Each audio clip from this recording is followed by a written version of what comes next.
Kita akan bersama dengan tetamu istimewa pada pagi ni. Itu kita bersama dengan Encik Ambon Dindang, Pengarah Kanan Pusat Instrumentasi Meteorologi dan Sains Atmosfera, Jabatan Meteorologi Malaysia. Jadi selamat pagi Encik Ambon. Ya, selamat pagi DJ Fatimah. Selamat pagi semua selamat pendengar. Pagi. Apa khabar hari ni?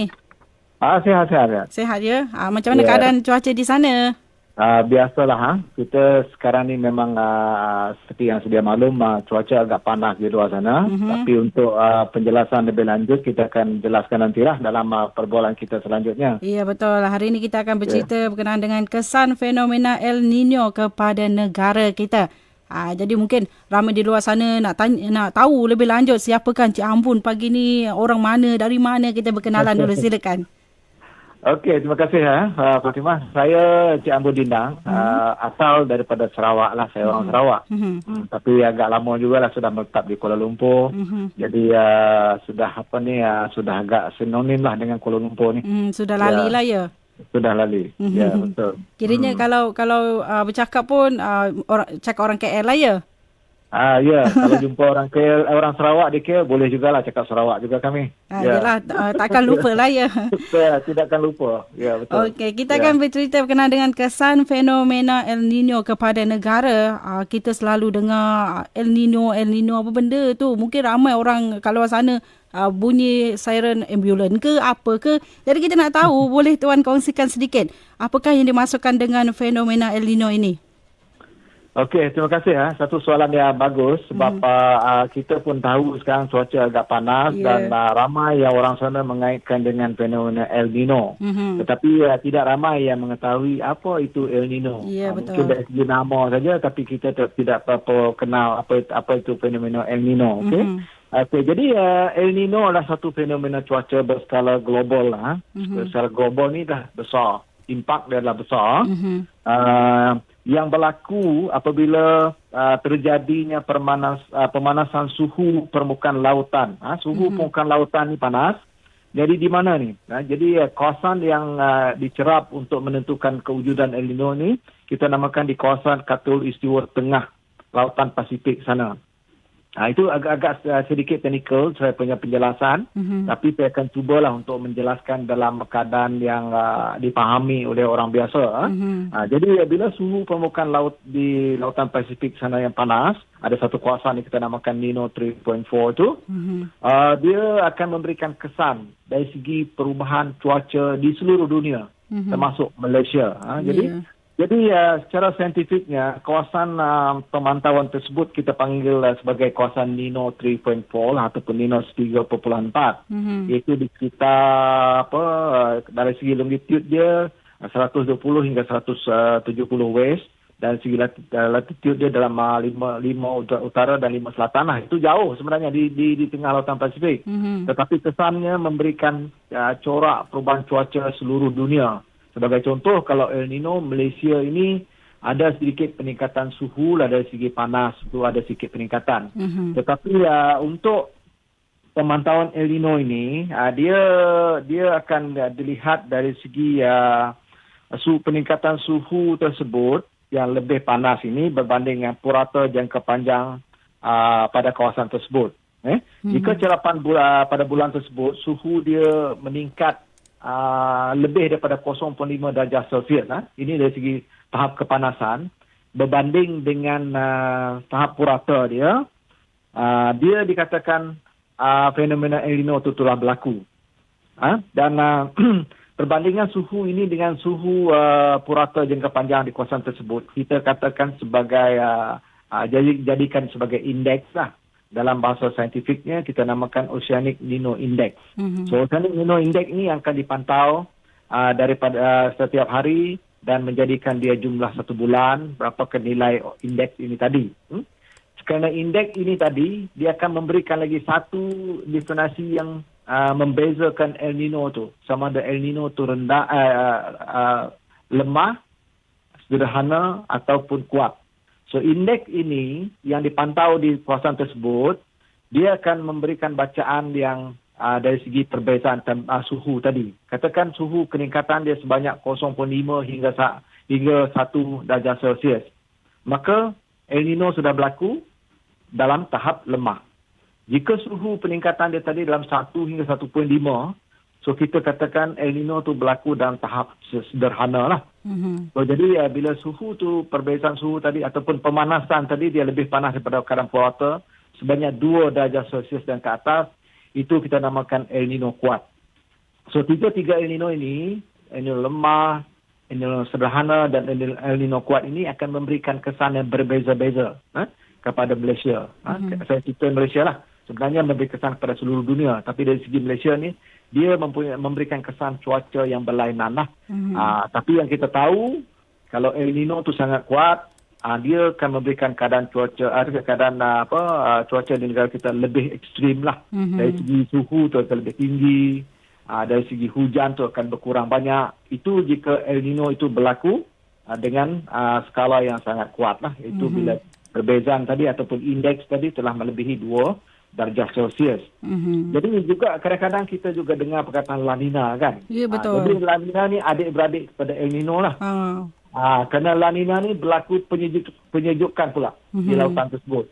Dia jika macam penyejukan, adik dia lah La Nina. Dia kira macam adik-beradik satu mak satu bapak lah ya. Ya, betul. Yang panas tadi nama dia El Nino.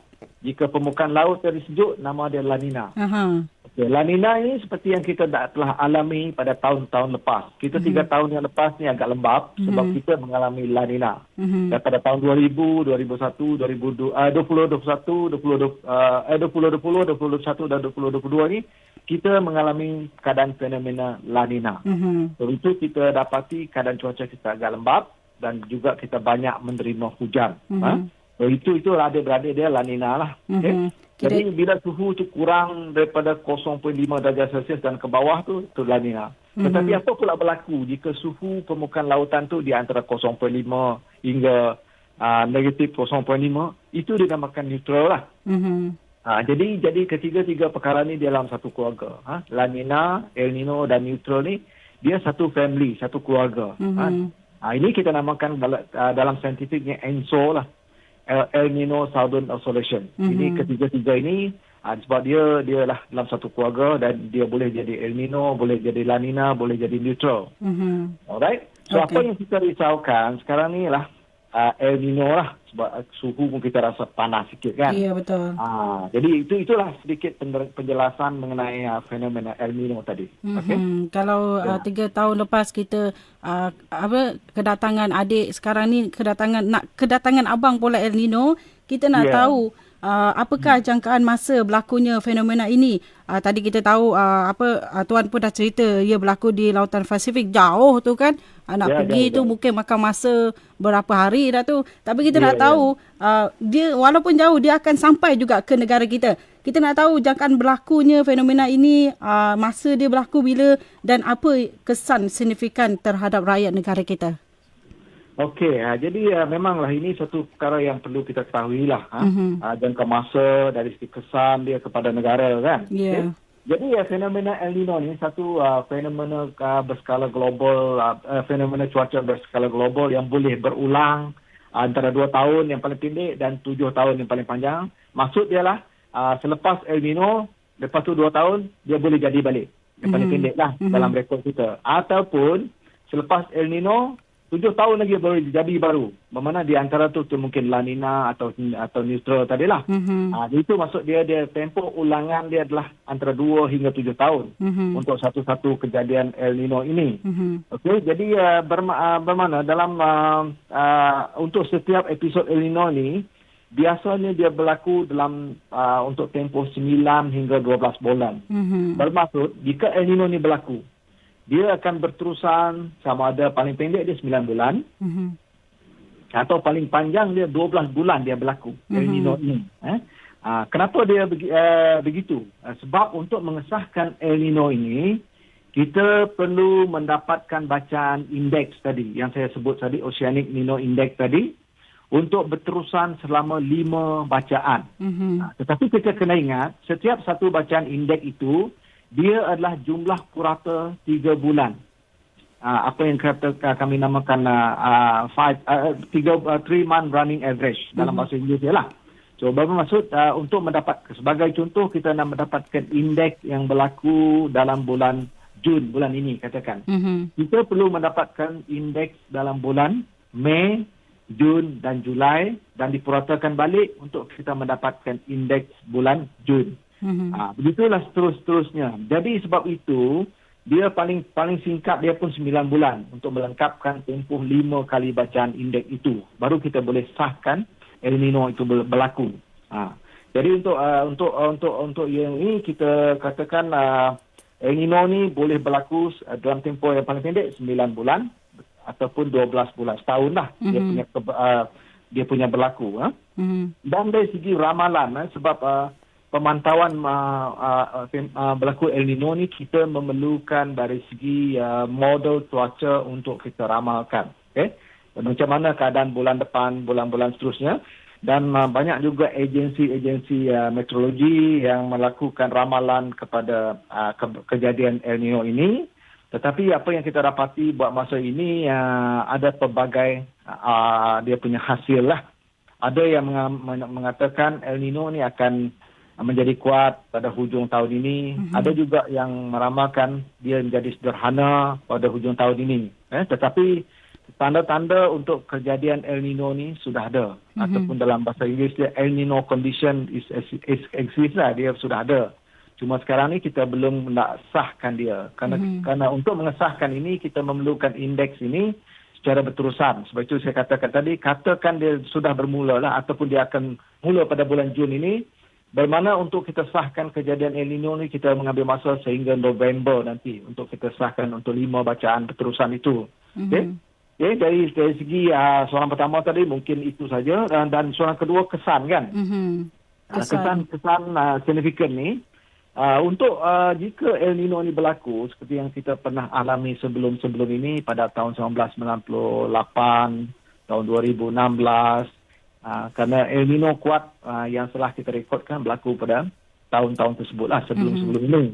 So, apa yang kita dapati dari segi kesan yang ketara ialah dari segi cuaca panas dan kering yang berpanjangan lah. Sebab kita tahu El Nino ni paling kurang pun dia 9 bulan dan seterusnya 12 bulan paling lama. Itu dalam rekod lah. Jadi kita dapati kesan cuaca panas dan kering ni memang akan berlaku. Bukan saja di Malaysia, dia ada beberapa tempat di seluruh dunia. Tetapi di Malaysia ni, rantau Asia Tenggara ni akan menerima kesan yang kurang hujan dan menyebabkan cuaca panas dan kering berterusan. Dan ini akan menyebabkan satu lagi masalah lah dari segi kebakaran hutan akan berlaku. Dan juga dari segi pengurangan air, sebab kita bergantung kepada hujan di empangan kita kan. Ya, betul. Dan ini sudah tidak dapat ini sudah pasti akan berlaku. Ini apabila berlakunya El Nino yang kuat lah.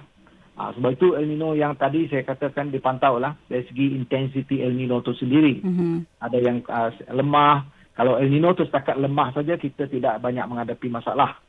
Kecuali kalau El Nino itu menjadi kuat. Seperti yang telah berlaku 1998 dan 2016 itu memang kita pada masa itu mengalami keadaan cuaca kering yang berpanjangan. Dan kita juga mengalami keadaan cuaca yang berjerebu lah disebabkan kebakaran hutan di beberapa tempat. Sama ada di tempatan ataupun di negara-negara jiran. Ini yang satu yang pertama kesan dia.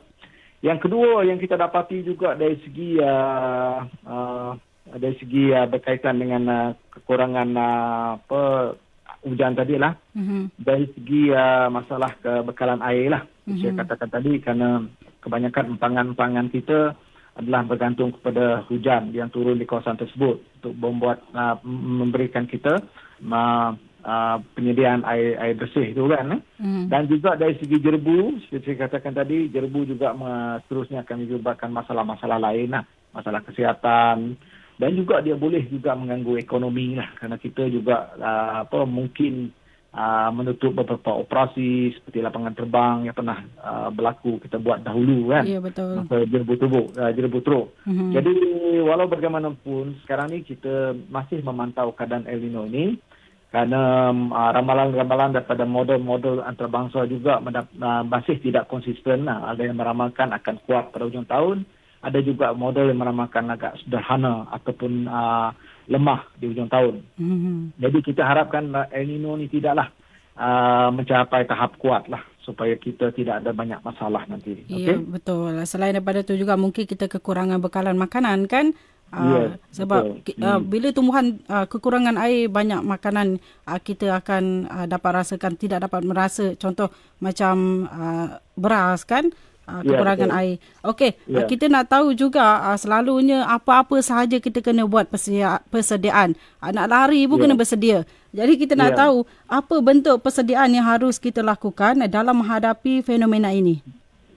Okey, jadi fenomena El Nino ini memang dia dari segi bahasa Inggeris dia adalah dia dinamakan slow onset disaster lah yang akan disebabkan oleh fenomena ini.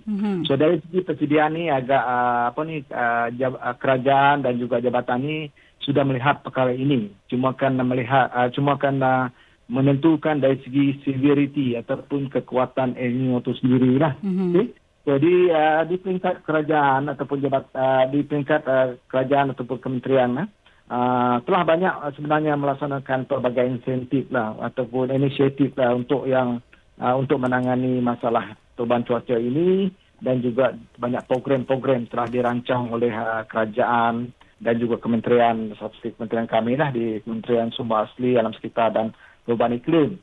Di antaranya adalah seperti memperkenalkan program bandar rendah karbon. Kerana kita tahu cuaca panas ini juga adalah disumbangkan oleh perubahan iklim yang berlaku. Jadi El Nino ni cuma dia punya penggalak dia ataupun ingredient dia, rempah dia untuk membuat keadaan cuaca itu semakin teruk ataupun tidak.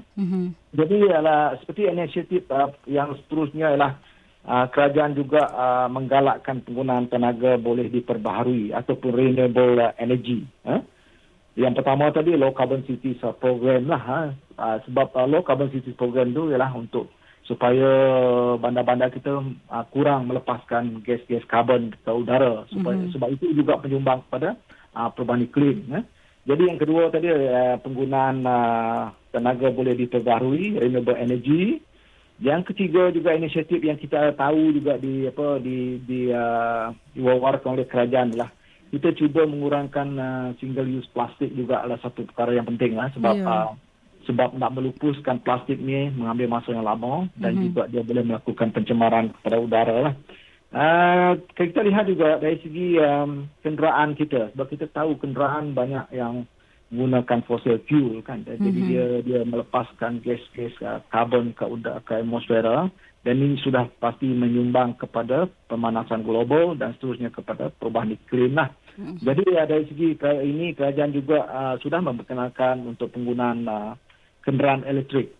Kerana kita tahu kenderaan elektrik ini tidak menggunakan bahan bakar dan dia tidak juga membebaskan gas-gas karbon ke udara. So yang ini sudah pasti boleh membantulah untuk kita dari segi mengurangkan pelepasan gas rumah hijau ke udara ini, sebab gas-gas ini sudah pasti menyumbang kepada pemperangkapan uap air panas haba di atmosfera dan seterusnya menyebabkan pemanasan global. Dan begitu juga kita tahu dari segi penggunaan perkakasan yang juga ada jimat elektrik. Sebab penjimatan elektrik ini salah satu juga kita sumber untuk mengurangkan emission lah. Sebab untuk menghasilkan tenaga kita perlu juga kuasa.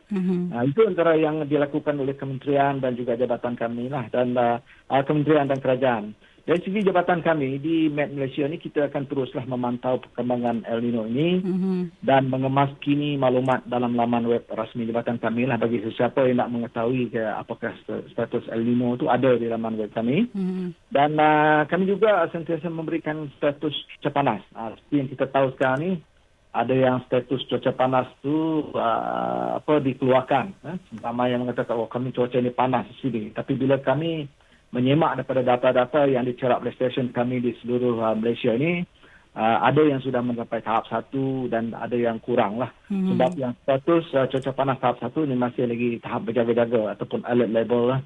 Jadi bila alert level ni suhu dia tidak melebihi 37 darjah Celsius, di antara 35 hingga 37 darjah Celsius, dan suhu harian tertinggi ini berterusan untuk 3 hari berterusan, maka kita akan keluarkan tahap 1, itu berjaga-jaga saja.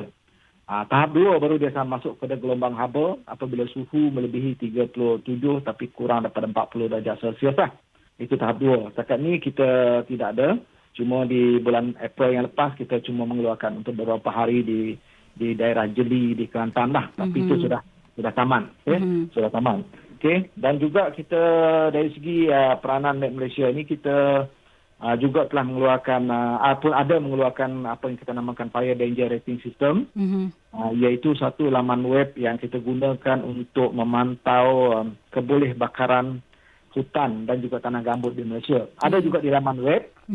Malah kami juga Met Malaysia diberi peranan lah untuk mengeluarkan Fire Danger Rating System ini untuk seluruh negara Asia Tenggara. Negara Asia Tenggara ini kami membekalkan maklumat itu untuk pengurusan bencana berkaitan kebakaran hutan bagi rujukan mereka lah di negara masing-masing. So kami berperanan untuk itu. Okey, itu untuk soalan yang setakat itu. Selain itu juga kepada pendengar di luar sana yang mungkin nak tahu berita berkenaan dengan keadaan cuaca yang sahih, layarilah laman sesawang Met Malaysia yang sahih di sana. Kalau boleh jangan sebarkan benda yang tidak patut disebarkan, yang tidak sahih. Okey, sebelum kita mengakhiri bola bicara kita, apakah sedikit pesanan tuan kepada pendengar ASYFM pada hari ini, kepada orang ramai di luar sana berkaitan dengan dalam kita menghadapi perubahan keadaan cuaca kini? Okey, jadi untuk para pendengar yang ada di luar sana yang mendengar kita pada pagi ini, kita tahu sekarang ini kita mengalami sedikit panas keadaan cuaca, tetapi masih lagi di bawah suhu maksimum yang pernah kita rekodkan pada tahun 1998, iaitu 40. So sekarang ni suhu kita tidaklah mencapai 40. Ini berdasarkan laporan yang terima daripada stesen-stesen pencarapan kami lah. So jadi pesanan saya untuk para pendengar luar sana ialah pertama, ada dalam musim yang panas dan kering ini, cuba kita elakkan melakukan pembakaran terbuka lah. Kerana pembakaran terbuka ni apabila kita lakukan dan dia sudah tidak dapat dikawal, sudah menjadi kebakaran tanah gambut ataupun hutan, nanti kita akan mendapat jerbu. Itu satu yang kita cuba elakkan lah. Yang itu tidak melakukan pembakaran terbuka. Dan yang kedua lah, di musim yang panas ni cuba elakkan untuk melakukan aktiviti di luar lah. Semasa cuaca panas. Kebiasaannya pada sebelah petang, di antara pukul 1 hingga kemungkinan pukul 4 petang tu agak panas sikit. Kalau boleh cuba elakkan melakukan pada masa tersebut. Dan mungkin kalau perlu juga kena menggunakan pakaian yang bersesuaian lah, ataupun bawa payung sekali, terutama yang anak-anak sekolah kita, supaya kita tidak terdedah secara langsung dengan cahaya matahari. Dan juga boleh minum air banyak, sebab kita dapati bahawa juga ada yang mengalami hidrasi ini pada musim panas ini. Sebab bila terlalu seronok berada di luar, terlupa nak minum air. Dan kita tidak tahu badan kita sudah kekurangan air. So pesanan saya, cuba minum sebanyak mana mungkin air di musim panas ini. Kerana air ini boleh menyejukkan badan kita. So minum sebanyak mana air yang kosong tu. Terakhir sekali mungkin kita boleh berhemah lah menggunakan air, sebab kita tahu musim panas ni bekalan air kita mungkin akan terganggu sedikit. So kita cuba berhemah menggunakan air lah. Jadi itu saja pesanan saya untuk para pendengar kita di luar sana. Okey. Fatimah? Terima kasih kepada Encik Ambon Dindang, Pengarah Kanan Pusat Instrumentasi Meteorologi dan Sains Atmosfera Jabatan Meteorologi Malaysia, kerana sudi berkongsi sedikit sebanyak berkenaan dengan kesan fenomena El Nino kepada negara kita. Mungkin sebelum ni kita tak tahu El Nino tu siapa, mungkin perempuan mana, lelaki mana. Hari ni kita dah tahu siapa itu El Nino. Jadi semoga memberi manfaat kepada pendengar di luar sana. Terima kasih kepada Encik Ambon. Kita jumpa lagi. Terima kasih. Jaga diri di sana. Okey, terima kasih. Okey.